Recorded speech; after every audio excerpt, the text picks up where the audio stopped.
आणि तुम्ही दुसरं तुम्ही काय म्हणाले, कोल्ड वॉर सुरू आहे. अरे तुम्ही तुमचा टीआरपी वाढवायला तुम्ही काही बातम्या देत सुटता, पण आमच्यामध्ये तसं काही नाहीये.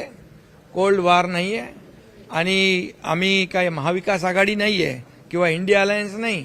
आमचं कोल्ड वॉर किंवा आमचा वॉर जो आहे तो महाराष्ट्र विकास विरोधी लोकांच्या बरोबर आहे. विकासाला विरोध करणाऱ्या लोकांच्या बरोबर आमचं वार युद्ध असेल, कारण आम्ही विकासाचा अजेंडा घेऊन पुढे जातोय. त्यामुळे तुम्ही काही म्हटलं कोल्ड वॉर वगैरे तर कुठलंही नाही. आमचं सगळं थंडा थंडा कुलकुल आहे. त्यामुळे तुम्ही असं कधी आणि आमच्यामध्ये कधी असं कुठलंही कोल्ड वॉर नाही होणार ना, काय हॉट वॉर होणार. त्यामुळे तुम्ही चिंता करू नका. आणि फक्त एवढंच आहे की तुम्ही एखादी बातमी वर्तमानपत्रात आली लगेच तुम्ही चॅनलवर चालवता, पण आमच्यामध्ये तुम्ही काही केलं तुमचा टीआरपी वाढवायला तरी आमच्या दोघांमध्ये नाही, आमच्या तिघांमध्ये कुठलाही काही मतभेद होणार नाहीत आणि कुठलाही वादविवाद होणार नाही. कारण आमचा अजेंडा काय, महाविकास आघाडीसारखा खुर्चीचा अजेंडा नाही आहे.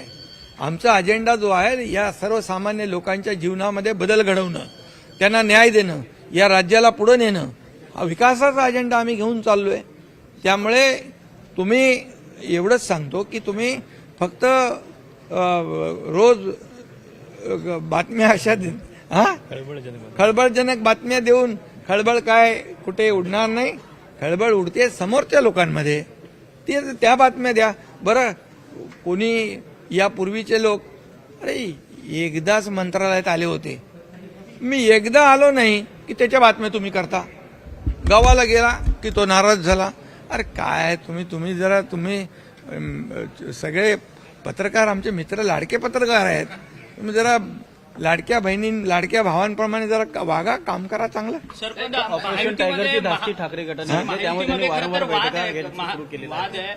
पालकमंत्री पदावरती असेल, महामंडळ वाटणं असेल, त्यात सोबतच निर्णयांवरती काटछाट असेल, असे अनेक गोष्टी होतात आणि तुम्ही एकीकडे म्हणतात की कुठे काही नाही. अरे कुठं काय तुमच्या मनातलं तुम्ही सगळं बोलता येतं.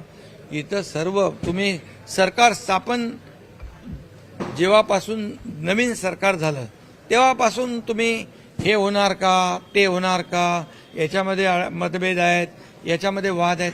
वाद नाही, एक एक सगळे मार्ग निघत गेले आणि शेवटी चर्चेने सगळे प्रश्न सुटतात. त्यामुळे चर्चेने सगळं सुटतील, सगळे विषय निकाली निघतील. ऑपरेशन टायगरची धास्ती ठाकरे गटाने घेतली, त्यामुळे ठाकरे गटाने वारंवार बैठका देखील आयोजित केल्या गेल्या. अरे बाबा, तुम्ही आता बैठका आता जो बूंद से गई वो हाउस से नहीं आती है, कैसे चलेगा. डॅमेज करतो. अरे तुम्ही 2019लाच बाळासाहेबांच्या विचारांना डॅमेज केलं, हिंदुत्वाला डॅमेज केलं, शिवसेनेला डॅमेज केलं, सगळं झालं. आता काय तुम्ही त्याच्यावर आभाळ फाटलं आणि त्याला कुठं ठिगळ लावणार.